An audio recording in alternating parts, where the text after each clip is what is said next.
بسم اللہ الرحمن الرحیم۔ 26ویں تراویح کے چند اہم نکات۔ آج کی تراویح میں 29ویں پارے کی تلاوت کی گئی۔ سب سے پہلی سورہ ملک کی ابتدا ہی اللہ کی عظمت کے اظہار سے کی گئی ہے۔ بڑی ہی عظیم اور بابرکت ہے وہ ذات جس کے قبضۂ قدرت میں اس کائنات کی بادشاہی ہے، اور وہ ہر چیز پر قادر ہے، جس نے پیدا کیا موت اور زندگی کو تاکہ امتحان لے کہ تم میں سے کون سب سے اچھے اعمال والا بنتا ہے۔ کافروں پر عذاب کی کیفیت بیان کرتے ہوئے فرمایا، جنہوں نے اپنے رب کا انکار کیا ان کے لیے جہنم کا عذاب ہے جو برا ٹھکانہ ہے۔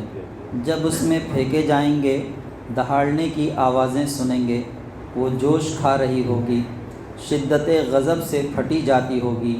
ہر بار جب کوئی گروہ ڈالا جائے گا اس سے داروغہ پوچھے گا، کیا تمہارے پاس کوئی ڈرانے والا نہیں آیا تھا؟ وہ کہیں گے آیا تھا، مگر ہم نے اسے جھٹلا دیا اور کہہ دیا کہ خدا نے کچھ نہیں اتارا، تم ہی لوگ بھٹکے ہوئے ہو۔ یہ بھی کہیں گے کہ کاش اگر ہم سنتے سمجھتے تو اس طرح جہنمی نہ ہوتے۔ اس طرح وہ اپنے قصور کا اعتراف کر لیں گے۔ لعنت ہے ان دوزخیوں پر۔ رہے وہ لوگ جو اندیکھے خدا سے ڈرتے ہیں، ان کے لیے مغفرت اور بڑا اجر ہے۔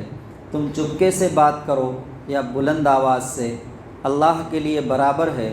وہ تو دلوں کے بھید تک جانتا ہے، کیا وہی نہ جانے گا جس نے پیدا کیا؟ وہ تو بہت ہی باریک بین اور باخبر ہے۔ نافرمانوں کو للکارا ہے، کیا تم بے خوف ہو گئے ہو کہ اب تمہیں زمین میں دھنسانے اور آسمان سے پتھراؤ کرنے والا عذاب نہیں آ سکتا؟ بتاؤ تمہارے پاس وہ کون سا لشکر ہے جو خدائے رحمان کے مقابلہ میں تمہاری مدد کر سکے؟ بتاؤ وہ کون ہے جو تمہیں روزی دے سکے اگر وہ اپنی روزی روک لے؟ ان سے پوچھو، اگر تمہارا یہ پانی اتر جائے تو کون ہے جو تمہارے لیے یہ صاف شفاف پانی نکال کر لائے؟ کہہ دو وہ رحمان ہے، ہم اس پر ایمان لائے ہیں اور اسی پر ہم نے بھروسہ کیا ہے۔ تم عنقریب جان لوگے کہ کھلی ہوئی گمراہی میں کون ہے۔ بہت ہی اہم صورت ہے۔ اللہ تبارک تعالیٰ نے اس صورت کے ابتدا میں کائنات کی تخلیق کا ذکر کیا ہے اور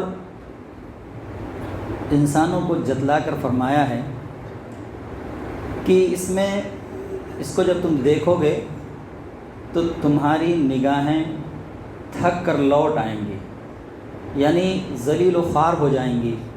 تم اگر اس میں کوئی ایک نقص کہیں ڈھونڈنا چاہو گے تو نگاہیں تمہاری تھک جائیں گی، مگر ایک چھوٹا سا کہیں نقص نہیں نکال سکو گے۔ اللہ تبارک تعالیٰ نے اس طرح سے کائنات کی تخلیق کا ذکر اس صورت کے اندر کیا ہے، اور آخر میں جو 2-3 اہم باتیں اللہ تبارک تعالیٰ نے اس میں فرمائی ہے کہ تمہارے پاس وہ کون سا لشکر ہے جو خدائے رحمان کے مقابلہ میں تمہاری مدد کر سکے؟ بتاؤ وہ کون ہے جو تمہیں روزی دے سکے اگر وہ اپنی روزی روک لے؟ بہت زیادہ محنت اور مشقت کرنے والے، بہت زیادہ پڑھے لکھے لوگ اور ایک روزی کمانے کے جو بھی اسباب ہو سکتے ہیں، وہ سب کچھ اختیار کرنے کے باوجود انسان اللہ کا محتاج ہے۔ اس معاملے میں وہ تھک کر نڈھال ہو جاتا ہے، صبح سے شام تک لاکھوں روپیہ دکان میں لگا کر وہ بیٹھا رہتا ہے، اور شام کو جب اس سے پوچھو بھائی کیا حال ہے تو وہ منہ لٹکا کر کہتا ہے کہ آج تو بسم اللہ بھی نہیں ہوا۔ ہوتا ہے کہ نہیں ہوتا ہے؟ اسباب تو ہم نے اختیار کیا ہے، جو کچھ ہمیں کرنا چاہیے، بہترین دکان سجی ہوئی ہے، لیکن 10 پیسے کی کمائی صبح سے شام تک نہیں ہو سکی ہے۔ سورہ قلم میں نبی صلی اللہ علیہ وسلم کی دعوت، آپ کی لائی ہوئی کتاب اور آپ کے اعلیٰ کردار کا موازنہ قریش کے فاسق لیڈروں کے کردار سے کر کے یہ دکھایا ہے کہ وہ وقت دور نہیں جب موافق و مخالف دونوں پر واضح ہو جائے گا کہ کن کی باغ ڈور فتنہ میں پڑے ہوئے لیڈروں کے ہاتھوں میں ہے، جو ان کو تباہی کے راستے پر لیے جا رہے ہیں، اور کون لوگ ہیں جو ہدایت کے راستے پر ہیں اور وہی فلاح پانے والے بنیں گے۔ نبی صلی اللہ علیہ وآلہ وسلم کے متعلق گواہی دی کہ آپ ایک اعلیٰ کردار پر ہیں اور قریش کا کردار بتایا کہ جھوٹی قسمیں کھانے والے، ذلیل، اشارہ باز، نیکیوں سے روکنے والے، حد سے تجاوز کرنے والے، لوگوں کا حق مارنے والے، سنگ دل اور شیخی باز، اور یہ سب اس لیے کہ اللہ نے انہیں مال اور اولاد عطا کر دی ہے۔ اس موقع پر باغ والوں کی مثال دے کر سمجھایا کہ اس دھوکے میں نہ رہو کہ اب تمہارے عیش میں کوئی خلل ڈالنے والا نہیں۔ جس خدا نے تمہیں یہ سب کچھ بخشا ہے اس کے اختیار میں ہے کہ وہ اس کو چھین لے۔ آخرت کے انجام کی طرف توجہ دلاتے ہوئے سوال کیا گیا کہ آخر انہوں نے خدا کو اتنا بے انصاف کیسے سمجھ رکھا ہے کہ وہ نیکیوں اور بدوں میں کوئی فرق نہیں کرے گا۔ ساتھ ہی حضور صلی اللہ علیہ وآلہ وسلم کو تسلی دی گئی، آج جو باتیں یہ لوگ بنا رہے ہیں ان کا غم نہ کیجیے، صبر کے ساتھ اپنے رب کے فیصلے کا انتظار کیجیے اور اس طرح کی جلدی دکھانے سے بچیے جس میں حضرت یونس علیہ السلام مبتلا ہو گئے تھے اور انہیں آزمائش سے گزرنا پڑا تھا۔ اس صورت کے اندر ایک باغ والوں کا قصہ اللہ تبارک تعالیٰ نے بیان کیا ہے کہ اس قصے کو بتا کر ہمیں یہ جتلانا مقصود ہے کہ اگر اللہ تبارک تعالیٰ نے کسی کو فراوانی کے ساتھ رزق دیا ہے تو وہ اس میں سے غریب، مسکین، یتامہ پر وہ خرچ کرتا رہے، اللہ کے راستے میں جہاں ضرورت ہو وہاں وہ اپنے مال کو خرچ کرے۔ اگر ایسا نہیں کریں گے تو پھر اس جو فراوانی کے ساتھ ہمیں رزق ملا ہوا ہے اللہ تبارک تعالیٰ جب چاہیں جیسے چاہیں اس رزق کو روک سکتے ہیں، اور وہ باغ والوں کے ساتھ اللہ تبارک تعالیٰ نے یہ کام کر کے ان کو بتلا دیا۔ باغ والوں کا جو مالک تھا وہ نیک آدمی تھا، اس کے انتقال کے بعد اس کے بیٹوں نے یہ کہا کہ ہمارا باپ جو ہے بیوقوف آدمی تھا، اس کو عقل نہیں دی، بہت سارا مال جو ہے وہ لوگوں میں بانٹ کے وہ ختم کر دیتا تھا ہر سال۔ اب ہم لوگ ایسا کریں گے کہ اپنے باغ کا پھل توڑیں گے اور رات میں توڑیں گے، کسی کو پتہ بھی نہیں چلے گا، اور صبح ہوتے ہوتے اپنا سارا مال باغ سے ہم لوگ نکال کے فروخت کر دیں گے، بیچ دیں گے اور ہمیں بھاری منافع ہوگا۔ یہ ساری باتیں طے ہوتی ہیں رات میں، اور اس کے بعد وہ لوگ نکلتے ہیں۔ جب باغ کے پاس اپنے پہنچتے ہیں تب تک اللہ تبارک تعالیٰ اس باغ کو بالکل تہس نہس کر کے رکھ چکے ہوتے ہیں۔ وہ وہاں پہنچتے ہیں تو وہ کہتے ہیں کہ ارے ہم لوگ کہیں دوسری جگہ تو نہیں آ گئے، کہیں راستہ تو نہیں بھٹک گئے۔ یہ حالت ہو چکی ہوتی ہے ان کے باغ کی۔ تو ہمیں اگر اللہ تبارک تعالیٰ نے رزق دیا ہوا ہے تو ہم اس کا شکر ادا کریں، بار بار ادا کریں، کیونکہ ملے ہوئے رزق کو جانے میں دیر نہیں لگتی ہے۔ بار بار ہم اس کا شکر ادا کریں، اور جیسا اس نے خرچ کرنے کے لیے ہم سے کہا ہے ویسا ہم خرچ کریں۔ اللہ تبارک تعالیٰ رزق کے معاملے میں بار بار یہ بات ہم سے کہہ رہے ہیں کہ جو ہم نے تمہیں رزق دیا ہے اس میں سے خرچ کرو۔ اگر آپ یہ کہتے ہیں کہ ہم نے کمایا ہے تو یہ غلط فہمی ہے آپ کی۔ ایسے آپ جیسے محنت کرنے والے، آپ جیسے دکانداری کرنے والے، آپ جیسے پڑھے لکھے لوگ نہ جانے کتنا ایسے مارے پھر رہے ہیں، شام تک ایک کوڑی ہاتھ میں نہیں آتی ہے۔ اگر اللہ نے ہم کو آپ کو کچھ دیا ہے تو یہ اس کا کرم ہے۔ اللہ بار بار یہ کہہ ہی رہا ہے کہ ہم نے جو دیا ہے اس میں سے خرچ کرو۔ ہماری حالت ایسی ہے، اس سے پہلے بھی میں آپ لوگوں کے سامنے مثال دے کر یہ بات کہی تھی کہ رزق کے معاملے میں ہماری حالت ایک چھوٹے سے بچے سے بھی گئی گزری ہے۔ جیسے ایک چھوٹے سے بچے کو، آپ کا بچہ ہے، اس کو ایک مٹھائی کا ڈبہ لا کر دے دیں،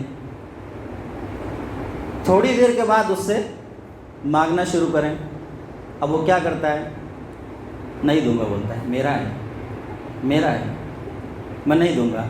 اب آپ اس کے پیچھے دوڑ رہے ہیں، وہ بھی بھاگ رہا ہے، یہاں چھپا رہا ہے، وہاں چھپا رہا ہے کہ میں نہیں دوں گا، یہ میرا ہے۔ دیا کس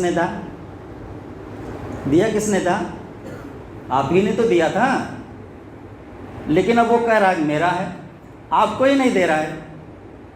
ایسے ہی اللہ تبارک تعالیٰ نے یہ رزق اللہ نے ہمیں دیا ہے، ہم کہہ رہے ہیں میرا ہے، وہ کہہ رہا ہے خرچ کرو، میں بولتا ہوں نہیں کروں گا، چھپا رہا ہوں، یہ تجوری میں رکھ رہا ہوں، وہ تجوری میں رکھ رہا ہوں، وہ بینک میں رکھ رہا ہوں، یہ لاکر میں رکھ رہا ہوں۔ وہ کہہ رہا ہے خرچ کرنے کے لیے، ہماری یہ حالت بنی ہوئی ہے۔ اس چھوٹے سے بچے سے بھی گئی گزری حالت ہماری ہے۔ وہ چھوٹا بچہ تو ہو سکتا ہے منت سماجت کرنے کے بعد ایک ٹکڑا مٹھائی کا دے دے کہ ہاں میرے ابو ہیں، لیکن ہم سے وہ بھی نہیں ہو سک رہا کہ ہاں میرا رب مانگ رہا ہے لاؤ تھوڑا دے دیں۔ تو یہ حالت نہ بنائیں۔ یہ رزق دیا ہوا اللہ کا ہے، جہاں وہ خرچ کرنے کے لیے کہہ رہا ہے وہاں خرچ کریں۔ اللہ تبارک تعالیٰ کہتے ہیں کہ مجھے قرض حسنہ دو، میں تمہیں بڑھا کر دوں گا۔ سورہ آل عمران میں جہاں پر صدقے کی فضیلت اللہ تبارک تعالیٰ نے بیان کی ہے، 700 گنا تک بڑھا کر دینے کے لیے کہا ہے، 700 گنا تک۔ وہ بھی حد بندی نہیں ہے، اللہ کہہ رہا ہے اگر چاہوں گا تو اس سے بھی زیادہ دوں گا۔ مثال دے کر سمجھایا ہے۔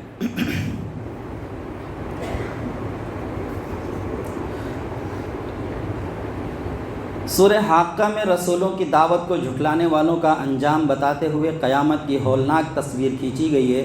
فرمایا یاد رکھو جب سور میں ایک ہی پھونک ماری جائے گی اور پہاڑوں کو اٹھا کر ایک ہی بار میں پاش پاش کر دیا جائے گا تو اس دن تمہاری پیشی ہوگی اور تمہاری کوئی بات بھی ڈھکی چھپی نہیں رہے گی۔ بس پیشی کے دن جسے دائیں ہاتھ میں اعمال نامہ ملے گا اس کی خوشی کا کوئی ٹھکانہ نہ ہوگا۔ اللہ تبارک تعالیٰ نے اس صورت کے اندر قیامت کا بہت ہی ایک ہولناک منظر کھینچا ہے۔ پہلے تو قوموں کے اوپر کس طرح سے عذاب آئے ہیں سرسری طور پر اس کو بتلایا ہے، اور پھر اس کے بعد کہا کہ جس کو دائنے ہاتھ میں اعمال نامہ ملے گا وہ خوشی سے ایک نعرہ لگائے گا۔ کیا نعرہ لگائے گا؟ فَأَمَّا مَنْ أُوتِيَ كِتَابَهُ بِيَمِينِهِ فَيَقُولُ هَاؤُمُ اقْرَءُوا كِتَابِيَهْ فَيَقُولُ هَاؤُمُ اقْرَءُوا كِتَابِيَهْ۔ جیسے ہمارے ہاں جب ہمیں کوئی خوشی ملتی ہے، اچھا رزلٹ ہمارا آ جاتا ہے، امتحان میں جب ہم اچھا لکھتے ہیں تو اچھا رزلٹ آتا ہے، تو پھر جیسے ہی رزلٹ ہاتھ میں آتا ہے تو بچہ کیا بولتا ہے؟ او دیکھو، یہ دیکھیے میرا نمبر آیا ہے، میرا رزلٹ آیا، ہاؤم اقرءوا کتابیہ، نعرہ لگاتا ہے وہ۔ ایسے ہی اللہ تبارک جب وہاں پر دائنے ہاتھ میں اعمال نامہ ملے گا تو وہ لوگوں کو دکھاتا پھرے گا، ہاؤم اقرءوا کتابیہ، یہ میری کتاب دیکھو، یہ میرا اعمال نامہ مجھے دائنے ہاتھ میں ملا ہے۔ خوشی سے کھولا نہیں سمائے گا۔ پھر اس کے بعد اللہ تبارک تعالیٰ نے جنت کی نعمتوں کا تذکرہ کیا ہے۔ پھر آگے جو ہے وَأَمَّا مَنْ أُوتِيَ كِتَابَهُ بِشِمَالِهِ فَيَقُولُ يَا لَيْتَنِي لَمْ أُوتَ كِتَابِيَهْ۔ جس کے بائیں ہاتھ میں نامہ اعمال ملے گا، وہ بائیں ہاتھ میں ملتے ہی اس کی حالت خراب ہو جائے گی، وہ بول نہیں سکے گا، وہ اس کو چھپا لے گا، پیٹھ کے پیچھے کر لے گا، کہیں کوئی دیکھ نہ لے۔ دوسری جگہ پر اللہ تبارک تعالیٰ نے تذکرہ کیا اس کو پیٹھ کے پیچھے سے دیا جائے گا۔ پیٹھ کے پیچھے سے دینے کا مطلب یہ ہے کہ جب اس کو بائیں ہاتھ میں دیا جائے گا تو پیٹھ کے پیچھے کر لے گا۔ وہ مفسرین نے یہی تفسیر لکھی ہے، چھپا لے گا، کوئی دیکھے نہ۔ اور پھر اس کے بعد جہنم کا تذکرہ ہے وَأَمَّا مَنْ أُوتِيَ كِتَابَهُ بِشِمَالِهِ فَيَقُولُ يَا لَيْتَنِي لَمْ أُوتَ كِتَابِيَهْ وَلَمْ أَدْرِ مَا حِسَابِيَهْ يَا لَيْتَهَا كَانَتِ الْقَاضِيَةَ مَا أَغْنَىٰ عَنِّي مَالِيَهْ هَلَكَ عَنِّي سُلْطَانِيَهْ کہ آج تو خود اپنا فیصلہ کر لے۔ یہ کتاب جو تیرے بائیں ہاتھ میں ملی ہے اس میں سب کچھ لکھا ہوا ہے جو تو نے شروع سے لے کر آخر تک کیا ہے۔ اقرأ کتابک، 15ویں پارے میں اللہ تبارک تعالیٰ نے کہا اقرأ کتابک کفیٰ بنفسک اليوم علیک حسیبا، کہ آج تو اپنا حساب کرنے کے لیے خود ہی کافی ہے۔ یہ کتاب سب کچھ بیان کر رہی ہے۔ پھر اس کے بعد اللہ تبارک تعالیٰ نے کہا خذوہ فغلوہ ثم الجحیم صلوہ ثم فی سلسلۃ ذرعها 70 ذراعا فاسلکوہ، کہ اس کو باندھو اور جکڑو اور منہ کے بل گھسیٹ کے لے آ کر جہنم میں ڈال دو۔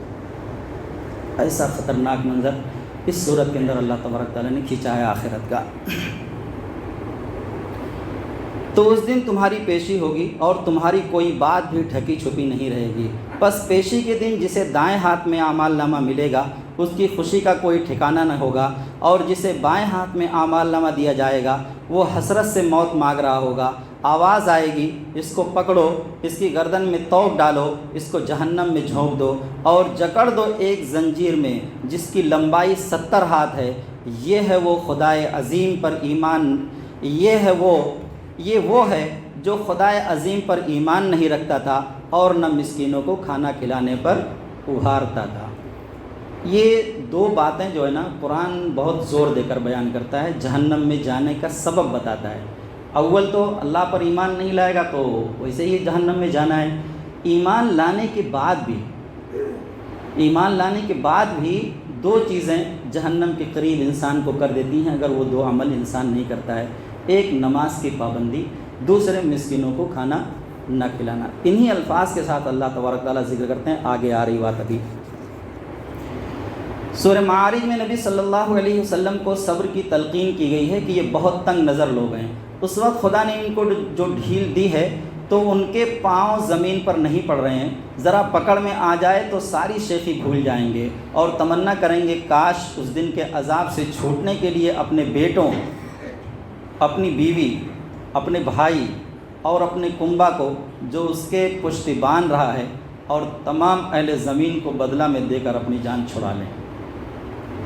آج دنیا میں ہم انہی لوگوں کی وجہ سے، جس کا یہاں پر ذکر کیا گیا ہے، انہی لوگوں کی محبت میں آ کر اپنے رب کو ہم ناراض کرتے ہیں۔ نہ جانے کتنا ایسا کام ہم کر ڈالتے ہیں صرف ان کی خواہش کی بنا پر، جس سے رب ناراض ہوتا ہے۔ اللہ تبارک تعالیٰ کہتے ہیں کہ جب قیامت کے دن پکڑے جائیں گے تو انہی لوگوں کو فدیہ میں دینے کے لیے تیار ہو جائیں گے کہ ان کو لے لو اور ہماری جان چھوڑو۔ اور ایک چیز دھیان میں رکھیں کہ اللہ جس کی محبت میں آ کر انسان اپنے رب کو ناراض کرے گا، ایک دن ایسا آئے گا کہ اسی دنیا میں، آخرت کی تو بات ہی نہیں ہے، اسی دنیا میں اسی کی وجہ سے، اسی سے یا اسی کی وجہ سے انسان اس دنیا میں ذلیل ہوگا، اللہ اس کو ذلیل کرے گا، کیونکہ اس کی وجہ سے اللہ کے حکموں کو اس نے نکار دیا۔ جیسے شادی بیاہ کا مسئلہ لے لیں، اب بیٹے کی ڈیمانڈ ہے کہ میں شادی اس طرح سے کروں گا، اللہ کا حکم ایسا ہے کہ بھائی اس طرح سے نکاح، شادی بیاہ اس طرح سے ہونا چاہیے، نہیں روک رہے ہیں، اس کے حکم کے مطابق عمل کر رہے ہیں، اللہ کے حکم کو پس پش ڈال رہے ہیں، اسی اولاد سے اللہ تبارک تعالیٰ اسی دنیا میں ذلیل کریں گے۔ بیوی کی بات مان کر اگر آپ نے کوئی ایسا عمل کیا جس سے اللہ ناراض ہوتا ہے تو اسی بیوی کے ذریعے اللہ اسی دنیا میں ذلیل کرے گا، یہ ایک دم طے بات ہے۔ اور آخرت میں تو انہی لوگوں کو فدیہ میں دینے کے لیے تیار ہو جائے گا جن کی محبت میں یہ عمل کیا تھا۔ وہ خود بولے گا کہ یہ میرا بیٹا، یہ میری بیوی، یہ میرا فلاں، یہ میرا فلاں، یہ سب لے لو فدیہ میں، لیکن میری جان چھوڑ دو۔ تو وہاں تو ایسا ہونے والا نہیں ہے، جس کا جو بوجھ ہے وہی اپنا بوجھ اٹھائے گا، کوئی کسی کا بوجھ اٹھانے والا نہیں ہے، ہرگز نہیں۔ وہ بھڑکتی ہوئی آگ ہوگی جو گوشت پوش جلا کر رکھ دے گی، جس نے حق سے منہ موڑا اور پیٹھ پھیری اسے اپنی طرف بلائے گی۔ انسان فطرتاً جلد باز ہے، جب اس پر مصیبتیں آتی ہیں تو گھبرا جاتا ہے، اور جب اسے خوشحالی نصیب ہوتی ہے تو بخل کرنے لگتا ہے، مگر اس برائی سے وہ لوگ بچے رہتے ہیں جو نماز کی پابندی کرتے ہیں۔ یہ بڑی صفت نماز سے ہمارے اندر پیدا ہوتی ہے۔ جن کے مالوں میں مستحقین کا مقرر حق ہے، قیامت کو برحق مانتے ہیں، رب کے عذاب سے تھراتے ہیں، کیونکہ خدا کا عذاب بے خوفی کی چیز نہیں ہے۔ وہ اپنی شرمگاہوں کی حفاظت کرتے ہیں سوائے اپنی بیویوں اور بادیوں کے کہ ان پر کوئی ملامت نہیں۔ جو بیویوں اور بادیوں سے تجاوز کریں وہ ظالم ہیں۔ نیک لوگ اپنی امانتوں اور وعدوں کا، یہاں پر بادیوں سے مراد وہ بادیاں جو غلام کی حیثیت سے رہتی تھیں، اب اس سے جو ہے نوکرانیاں مت مراد لے لینا، ان سے دور ہی رہنا۔ بیویوں اور بادیوں سے تجاوز کریں وہ ظالم ہیں۔ نیک لوگ اپنی امانتوں اور وعدوں کا لحاظ رکھتے ہیں، اپنی گواہیوں میں سچائی پر قائم رہتے ہیں، اپنی نمازوں کی حفاظت کرتے ہیں، ایسے ہی لوگ عزت کے ساتھ جنت کے باغوں میں رہیں گے۔ سورہ نوح میں نبی صلی اللہ علیہ وسلم کو پچھلی سورہ میں تلقین کیے ہوئے صبر کے لیے نمونہ کے طور پر حضرت نوح علیہ السلام کا قصہ بیان کیا کہ انہوں نے کتنے طویل ترین عرصہ تک، یعنی 950 برس صبر کے ساتھ اپنی قوم کو دعوت دی، اور اتنے طویل صبر اور انتظار کے بعد ان کی قوم کو عذاب میں مبتلا کیا گیا۔ اس طرح داعیان حق کو بتایا گیا کہ اپنی آخری منزل کے لیے صبر اور انتظار کے کتنے مرحلوں سے گزرنا پڑتا ہے۔ ساتھ ہی یہ بات بھی کہ اللہ تعالیٰ جلد بازوں کی جلد بازی اور طعن و تشنیع کے باوجود ان کو اگرچہ ایک طویل مدت تک ڈھیل دیتا ہے، مگر بالآخر ایک روز پکڑ لیتا ہے، تو کوئی ان کو چھڑانے والا نہیں ہوتا۔ ایک اہم بات حضرت نوح علیہ السلام کی دعوت میں یہ بھی بیان ہوئی ہے کہ حقیقی معنوں میں اللہ کی ہدایت کی پابندی دنیا میں بھی خوشحالی اور برکتوں کا ذریعہ ہے۔ ایک اہم بات حضرت نوح علیہ السلام کی دعوت میں یہ بھی بیان ہوئی ہے کہ حقیقی معنوں میں اللہ کی ہدایت کی پابندی دنیا میں بھی خوشحالی اور برکتوں کا ذریعہ ہے، لیکن ان کی قوم کی بہت بڑی تعداد نے ان کی نافرمانی کا مذاق اڑایا اور ان کی نافرمانی کی مذاق اڑایا اور ان لوگوں کی پیروی کی جن کے مال اور اولاد نے ان کی گمراہی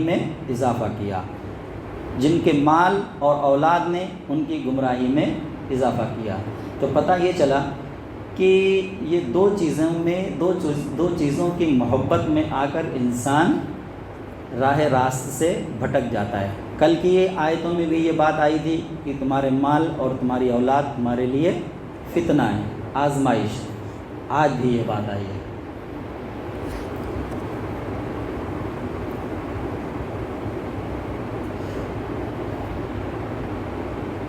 ان لوگوں کی پیروی کی جن کے مال اور اولاد نے ان کی گمراہی میں اضافہ کیا، پس ایک دن وہ اپنے گناہوں کی سزا میں پانی کے طوفان میں غرق کر دیے گئے اور اسی راستے سے آگ میں داخل کر دیے گئے۔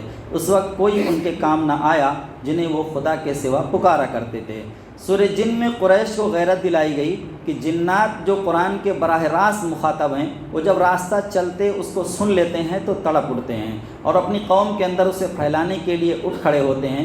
ایک تم ہو کہ خاص تمہارے لیے اسے اتارا جا رہا ہے اور اس کی برکتوں سے نوازنے کے لیے خدا کا رسول دن رات ایک کیے دے رہا ہے، مگر تمہاری بدبختی کہ اس کی طرف دھیان دینا تو درکنار، تم الٹے اس کے دشمن بن گئے ہو۔ سورہ مزمل اور مدثر دونوں صورتوں کی ابتدا اے چادر میں لپٹنے اور چادر لپیٹنے رکھنے سے کی گئی ہے۔ اس سے یہ ظاہر کرنا مقصود ہے کہ انبیاء کرام علیہم السلام مخلوق خدا کے لیے بے انتہا رحیم و شفیق اور اپنے رب کی ڈالی ہوئی ذمہ داریوں کے معاملہ میں بہت حساس واقع ہوتے ہیں۔ وہ اپنی جان توڑ کوششوں کے باوجود جب دیکھتے ہیں کہ لوگوں کی دشمنی ان سے بڑھتی جا رہی ہے تو انہیں یہ خیال ہوتا ہے کہ کہیں انہی کے کام میں تو کوئی کوتاہی نہیں ہے، اور یہ فکر ان کو بہت غمزدہ کر دیتی ہے، اور وہ چادر میں سمٹ کر اپنے ماحول سے کنارہ کشی اختیار کرتے ہوئے اندر ہی اندر کوتاہیوں کی تلاش شروع کر دیتے ہیں۔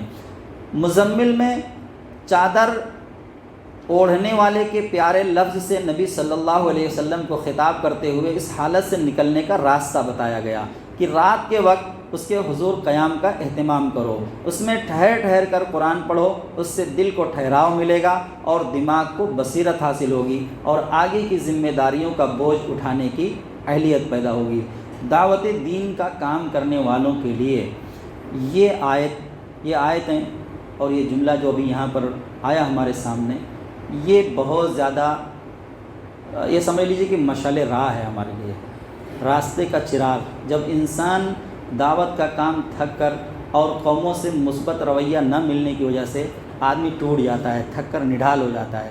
حضور صلی اللہ علیہ وسلم کی بھی یہی کیفیت ہوا کرتی تھی۔ اس کے لیے اللہ تبارک تعالیٰ نے فرمایا کہ آپ راتوں کو اٹھ کر اللہ کے حضور کھڑے ہو کر نماز پڑھا کریں۔ ابھی یہ سورہ مزمل تو بالکل ابتدائی صورتوں میں سے ہے، اس وقت نماز فرض بھی نہیں ہوئی تھی، لیکن آپ جو ہے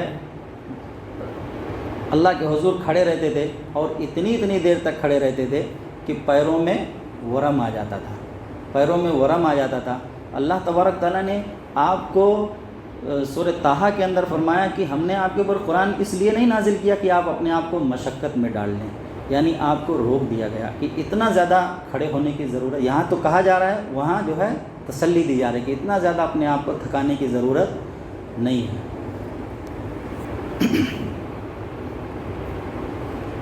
سورہ مدثر میں بھی اسی لقب سے پکار کر ہدایت کی کہ بس چادر اتار پھینکو اور لوگوں کو ڈرانے اور خبردار کرنے کے لیے کمر بستہ ہو جاؤ، اٹھ کھڑے ہو، اپنے رب کی بڑائی بیان کرو، اپنے دامن کو ہر قسم کے غبار سے پاک رکھو اور اپنی جدوجہد جاری رکھو، مخالفتوں کے باوجود حق پر ڈٹے رہو، اللہ تعالیٰ آپ کی کوششوں کا نتیجہ ظاہر فرمائے گا۔ اسی صورت کے اندر اللہ تبارک تعالیٰ نے اہل جنت اور جہنمیوں کا ایک مکالمہ عرض کیا ہے، بات چیت۔ وہاں پر اس سے پہلے بھی ہمارے سامنے یہ بات آئی کہ جنتی اور جہنمی ایک دوسرے کو دیکھیں گے، تبھی تو کہیں گے نا کہ یہ جو روشنی تم کو ملی ہوئی ہے، یہ جو تھوڑا سا نور جو نور آپ کو ملا ہوا ہے، اس میں سے تھوڑا سا ہم کو بھی دے دو، یہاں تو اتنا اندھیرا ہے کہ ہم چل نہیں پا رہے ہیں، جدھر جا رہے ہیں ادھر ٹھوکر ہی کھا رہے ہیں، تو پھر ایک دیوار حائل کر دی جائے گی، دیکھیں گے تبھی ایسا ہوگا۔ ایسے ہی یہاں پر بھی اللہ تبارک تعالیٰ نے وہ منظر یہاں پر نقل کیا ہے سورہ مدثر کے اندر کہ ما سلککم فی سقر، مجرمین کہیں گے ما سلککم فی سقر کہ تمہیں کون سی چیز جہنم میں لے آئی، تو وہ کہیں گے قالوا لم نک من المصلین کہ ہم نماز نہیں پڑھتے تھے، ہم نماز نہیں پڑھتے تھے، ولم نک نطعم المسکین، ہم مسکینوں کو کھانا نہیں کھلاتے تھے، وَكُنَّا نَخُوضُ مَعَ الْخَائِضِينَ وَكُنَّا نُكَذِّبُ بِيَوْمِ الدِّينِ، اور جو باتیں بنانے والے لوگ تھے ہم بھی ان کے ساتھ شامل ہو جایا کرتے تھے۔ اور آخری آیت کہ اور ہم آخرت پر ایمان نہیں رکھتے تھے، یہ 4 جواب دیا ہے جہنمیوں نے۔ تو ہم آخرت پر تو ایمان رکھنے والے ہیں، جیسا رکھنا چاہیے، جیسا یقین ہونا چاہیے ویسا اس میں کہیں نہ کہیں کمزوری ہے۔ اگر وہ ویسا پختہ یقین ہوتا تو پھر ہماری نمازیں نہ چھوٹتی، پھر ہم اللہ کے راستے میں پیسے خرچ کرنے سے نہ کتراتے، یا اور دوسری جو ہمارے اندر برائیاں ہیں وہ ہم سے نہ ہو پاتی۔ دیکھیے نماز کو اللہ تبارک تعالیٰ نے، نماز اور انفاق 2 چیزوں پر اتنا زور دیا گیا ہے، اتنا زور دیا گیا ہے قرآن مجید کے اندر کہ توحید اور رسالت کے بعد اور کسی اعمال پر اتنا زور کسی بھی چیز میں نہیں دیا گیا جتنا نماز اور اللہ کے راستے میں خرچ کرنے پر زور دیا گیا ہے۔ توحید، رسالت، آخرت، یہ تو عقیدے کی باتیں ہیں، عقیدے کے زمرے میں آتی ہیں، اس میں ہمارا کچھ لگتا نہیں ہے۔ بھائی آخرت پر یقین کرنے میں کیا لگتا ہے؟ اللہ کو ایک ماننے میں کیا لگتا ہے؟ اللہ کے رسول کو اس کا رسول ماننے میں، اس کا بندہ ماننے میں کیا لگتا ہے؟ کچھ لگتا ہے؟ ہمارا ذاتی کوئی کچھ خرچ کرنا پڑتا ہے ہمیں؟ یہ عقیدے کی باتیں ہیں۔ یہ 2 اعمال ہیں، ایک نماز اور ایک اللہ کے راستے میں خرچ کرنا۔ ان دونوں اعمال پر جتنا زور قرآن دیتا ہے کسی اعمال پر نہیں دیتا، کسی اعمال پر نہیں دیتا۔ 2 صفحہ 3 صفحہ آپ نہیں پڑھ پائیں گے قرآن کا کہ آپ کو نماز کی ہدایت آ جائے گی یا اللہ کے راستے میں خرچ کرنے کی بات آ جائے گی کسی نہ کسی زاویے سے۔ تو آج یہ رمضان کا جو مبارک مہینہ ہمیں اللہ تبارک تعالیٰ نے دیا ہے، شروع میں بھی میں نے کہا تھا، اب رمضان کا آخری ایام چل رہے ہیں رمضان کے، یہ بات بالکل اپنے ذہن میں رکھ لیں اور پختہ عہد کر لیں کہ اب آج کے بعد نماز نہیں چھوڑیں گے، نماز آج کے بعد نہیں چھوڑیں گے انشاءاللہ، یہ عہد کر لیں۔ نماز ایک ایسی عبادت ہے جو ہمیں ہر تکلیف، ہر پریشانی سے نجات دلانے کے لیے کافی ہے۔ دیکھیے اللہ کے رسول صلی اللہ علیہ وآلہ وسلم سے کہا جا رہا ہے، تھک کر ڈھال ہو گئے ہیں، چادر اوڑھ کر لیٹ گئے ہیں، اللہ تبارک تعالیٰ کہہ رہے ہیں کہ اٹھیے اور اللہ کے حضور کھڑے ہو جائیں۔ ایسے دنیا کی جو بھی تکلیفیں، جو بھی پریشانیاں ہیں وہ لے کر ہم نماز کے ذریعے اپنے رب کے سامنے ہم کھڑے ہو جائیں کہ اللہ یہ تکلیف ہے اور آپ بھی اس کو دور کر سکتے ہیں۔ ہم اپنے دیکھیے اللہ کے رسول صلی اللہ علیہ وآلہ وسلم نے حکم دیا کہ 7 سال کا جب بچہ ہو جائے تو اسے نماز کی تاکید کرنا شروع کر دیں، اور جب 10 سال کا وہ ہو جائے تو اگر وہ نماز نہیں پڑھتا ہے تو اس کو مارا جائے، تنبیہ کی جائے، سختی کی جائے اس کے ساتھ۔ اور کسی کام کے لیے اللہ کے رسول صلی اللہ علیہ وآلہ وسلم نے بچوں کو مارنے کا حکم نہیں دیا ہے۔ کہیں اگر آپ نے پڑھا ہو تو بتائیں مجھے، میں نے تو نہیں پڑھا ہے۔ لیکن نماز کے لیے 10 سال کا بچہ ہے اور وہ نماز پڑھنے نہیں آتا ہے تو میرا نبی کہتا ہے کہ پھر اب اس کو تنبیہ کی جائے، اس کو مارا جائے، نماز کا پابند بنایا جائے۔ بچوں کی تربیت کے معاملے میں ہمیں بہت حساس ہونا چاہیے۔ دیکھیے یہاں سے ابتدا کریں نماز سے، اور پھر اس کے بعد ایک چیزیں انشاءاللہ اس کی زندگی میں خود بخود داخل ہوتی چلی جائیں گی۔ آپ کی محنت رہے گی، کچھ مسجد میں تربیت کا نظام رہتا ہے، یہاں سے کچھ سیکھے گا، کچھ آپ کا اپنا تربیتی نظام ہے اس سے کچھ سیکھے گا۔ پھر یہ اولاد جو آپ کی پروان چڑھے گی، جب آپ اس کو دیکھیں گے نا تو آپ کی آنکھیں ٹھنڈی ہو جائیں گی۔ جب آپ کی نظر پڑے گی ایسی اولاد پر تو پھر آپ کی آنکھیں ٹھنڈی ہو جائیں گی، ورنہ اولاد کا دکھ اتنا بڑا ہے کہ انسان کو جوانی میں بوڑھا کر دے گا۔ اگر اولاد ناکارہ نکل جائے تو دنیا میں اس سے بڑا کوئی دوسرا دکھ ہے ہی نہیں۔ آپ کے پاس رزق کی تنگی ہے، آپ اس کو برداشت کر لیں گے، آپ کے پاس رزق کی فراوانی ہے لیکن اولاد ناکارہ ہے، سکون غارت ہے، سکون نہیں ملے گا۔ اس لیے ان کی تربیت پر ہمیں بہت زیادہ زور دینے کی ضرورت ہے۔ اس کا طریقہ کار یہ ہے کہ آپ کہتے کیا ہیں اس سے بہت زیادہ فرق پڑنے والا نہیں ہے، آپ کرتے کیا ہیں اولاد وہ سیکھے گی۔ تو ہمیں اپنے آپ کو پہلے اس کے لیے تیار کرنا ہوگا۔ آپ کہیں کہ جاؤ نماز کے لیے، لیکن آپ نماز اذان ہوتی ہے آپ خود بستر پہ پڑے ہوئے ہیں یا کسی اور دوسرے کاموں میں مشغول ہیں، تو اس سے بہت ڈر اور خوف میں مبتلا ہو کے بچہ 1-2-4 وقت چلا جائے گا، لیکن وہ ہو سکتا ہے گھر سے نکلے آپ کے سامنے اور مسجد تک نہ آئے، بیچ میں ہی کہیں اپنا وقت گزار کر اور پھر گھر واپس لوٹ جائے گا۔ اس لیے کہنے سے زیادہ عمل کر کے برت کر ہمیں اپنے لوگوں کو، خاص طور سے اپنے قریب ترین لوگوں کو دکھانا ہے۔ ہم اگر برت کر دکھائیں گے تو پھر ہمیں بہت زیادہ کہنے کی ضرورت نہیں پڑے گی۔ گھر کے لوگ سیکھتے ہیں ہم سے، یہ زبان سے نہیں، ہم کرتے کیا ہیں اس سے سیکھتے ہیں۔ اسی لیے کہتے ہیں، کسی سوال کرنے والے نے سوال کیا کہ باہر کا ماحول اثر انداز ہوتا ہے زیادہ یا گھر کا ماحول؟ اگر گھر کا ماحول اچھا ہے، بہترین ہے، تو باہر کا ماحول بہت زیادہ اثر انداز نہیں ہو سکتا، لیکن گھر ہی کا ماحول اگر ہمارے گڑبڑ ہے تو پھر باہر کا ماحول جو ہے پورا اثر چھوڑ دے گا۔ اس لیے گھر کے ماحول کو بہت زیادہ بہتر بنانے کی ضرورت ہے۔ آپ اگر یہ چاہتے ہیں کہ بچہ موبائل میں وقت نہ لگائے تو آپ کو اپنے آپ کو روکنا ہوگا۔ وہ دیکھ رہا ہے کہ ابو تو گھنٹہ بھر لگے رہتے ہیں اور ہمیں نصیحت کی جا رہی ہے کہ موبائل میں وقت برباد نہ کرو، ممکن نہیں ہے۔ آپ کو اپنے آپ کو روکنا ہوگا، تب بچہ رک پائے گا۔ اور کسی نہ کسی زاویے سے اس کے ذہن میں یہ بات بٹھا دیں کہ اگر نماز نہیں پڑھوں گا تو پھر اس گھر میں گزارا نہیں ہے۔ اس کے لیے بھی آپ کو پابندی کرنی ہوگی۔ جب بچہ دیکھے گا کہ مجھے نصیحت کی جا رہی ہے اور نصیحت کرنے والا بھی ہر وقت جو ہے اذان ہوتے ہی مسجد میں جا رہا ہے، تو پھر وہ ہمت نہیں کر پائے گا، پھر وہ بھی جائے گا۔ تھوڑا نظر ہمیشہ رکھنی ہوگی، ایک دن کے کہنے سے کچھ ہونے والا نہیں ہے۔ 1 دن 2 دن کہہ کر اور اس کے بعد یہ سوچ کر کہ مانتا نہیں ہے، اس سے کام نہیں چلے گا۔ حضور نبی کریم صلی اللہ علیہ وآلہ وسلم لوگوں کو دعوت دینے کے لیے 2-2 ہزار 2,500 مرتبہ گئے ہیں۔ تو ہم اپنی اولاد سے 2-4 بار کہہ کر تھک جائیں؟ ہر روز کہیں۔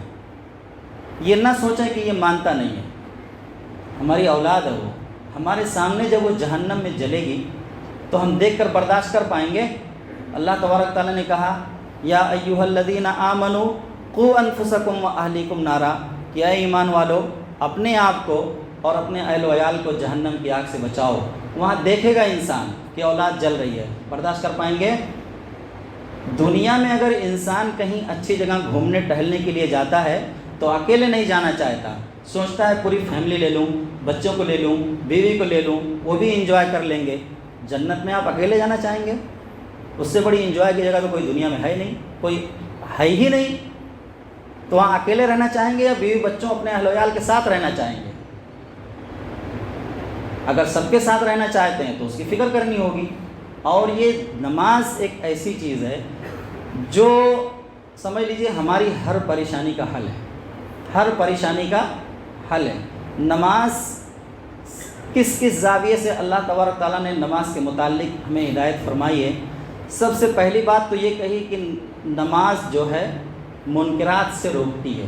نماز ان الصلاۃ تنہی عن الفحشاء والمنکر، ہم آپ برائیوں سے بچنا چاہتے ہیں تو اس کی ابتدا ہمیں کہاں سے کرنی ہوگی؟ نماز کی پابندی سے کرنی ہوگی۔ دوسری برائیاں دھیرے دھیرے ہماری زندگی سے خود نکلتی چلی جائیں گی۔ اگر ہم نماز نہیں پڑھیں گے تو پھر اللہ تبارک تعالیٰ کہتے ہیں کہ پھر انسان خواہش نفس کا غلام بن جاتا ہے۔ فخلف من بعدہ خلف اضاعوا الصلاۃ واتبعوا الشہوات، واتبعوا الشہواتی، یعنی کچھ اللہ تبارک تعالیٰ نے انبیاء کا ذکر مختصراً کیا ہے پہلے، اس کے بعد فرمایا کہ پھر ان میں ایسے ناخلف لوگ پیدا ہوئے جنہوں نے نمازوں کو ضائع کر دیا۔ نمازوں کو ضائع کیا تو اس سے پھر اس کا نتیجہ کیا نکلا؟ واتبعوا الشہواتی، پھر وہ اپنی خواہش نفس کے غلام بن گئے، اور نفس کی غلامی جب کرے گا انسان تو کہاں جائے گا؟ کہاں جائے گا؟ واتبعوا الشہواتی فسوف یلقون غیا، اللہ نے کہا کہ پھر ہم نے جہنم کی ایسی وادی میں ڈال دیا۔ غی جہنم کی اس وادی کو کہتے ہیں جس سے جہنم کے اور دوسرے حصے پناہ مانگتے ہیں۔ ایک طرف تو وہ بات کہی جا رہی ہے کہ آپ نماز پڑھو گے تو آپ منکرات سے رکو گے، اچھے اعمال کی توفیق ہوگی، اور دوسری طرف یہ کہا جا رہا ہے کہ اگر آپ نماز چھوڑو گے تو پھر خواہش نفس کی پیروی کرنے لگ جاؤ گے، پھر وہ کرتے کرتے کہاں تک انجام پہنچائے گا ہم کو؟ جہنم کی اس وادی تک جس سے دوسری جہنم کی وادیاں پناہ مانگ رہی ہیں۔ ہم رزق کے لیے پریشان رہتے ہیں، شکوہ شکایت، اللہ تبارک تعالیٰ کہتے ہیں کہ تم نماز پڑھو، ہم تمہارا یہ مسئلہ بھی حل کر دیں گے۔ نماز پڑھو، یہ مسئلہ بھی حل، ایسی جگہ سے رزق دیں گے جہاں سے انسان گمان بھی نہیں کر سکتا۔ بعض مرتبہ ایسا ہوتا ہے کہ انسان شروع کرتا ہے، نتیجہ کچھ ظاہر ہوتا ہوا دکھائی نہیں دیتا۔ تو اول تو ہماری نماز ہونی چاہیے، اور دوسری چیز یہ کوئی تجارت نہیں ہے کہ 100 روپیہ لگائے اور 120 روپیہ فوراً منافع کے ساتھ آ گیا۔ انتظار تو کرو، اللہ کی ذات پر، اس کی کہی ہوئی اس کے وعدے پر یقین تو رکھو، انتظار کرو۔ دعا آج مانگ رہے ہیں، 40 سال کے بعد قبول ہو رہی ہے، انتظار کیا، صبر کیا۔ بیمار ہیں، دعا شروع ہوئی، 17 سال کے بعد شفا مل رہی ہے نا؟ بیٹا جدا ہوا، غم سے نڈھال ہیں، 30 سال کے بعد ملاقات ہو رہی ہے، دعا مانگے جا رہے ہیں، مانگے جا رہے ہیں۔ ہم نے آج نماز شروع کیا، ہم سوچتے ہیں شام تک رزق کا دروازہ کھل جائے، ایسا نہیں ہے۔ انتظار تو کرو، نماز کو نماز تو بناؤ، پھر اس کے بعد دیکھو اللہ تبارک تعالیٰ، اللہ کا وعدہ جھوٹا ہو ہی نہیں سکتا۔ اگر نہیں پورا ہو رہا ہے تو کہیں نہ کہیں ہمارے اعمال میں کمی ہے، ہم اس کو ڈھونڈیں۔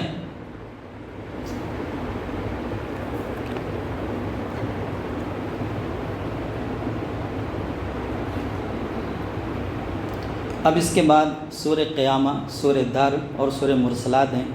انشاءاللہ کل جو ہے، کل کے خلاصے کے ساتھ میں ان تینوں صورتوں کا خلاصہ بھی آئے گا۔ اللہ تبارک تعالیٰ سے دعا ہے کہ اللہ تعالیٰ ہم سب کو قرآن پڑھنے، اس کو سمجھنے اور اس پر عمل کرنے کی توفیق عطا فرمائے۔ ربنا تقبل منا انک انت السمیع العلیم وتب علینا انک انت التواب الرحیم۔ صلی اللہ تعالی علی خیر خلقہ محمد وعلی آلہ واصحابہ اجمعین برحمتک یا ارحم الراحمین۔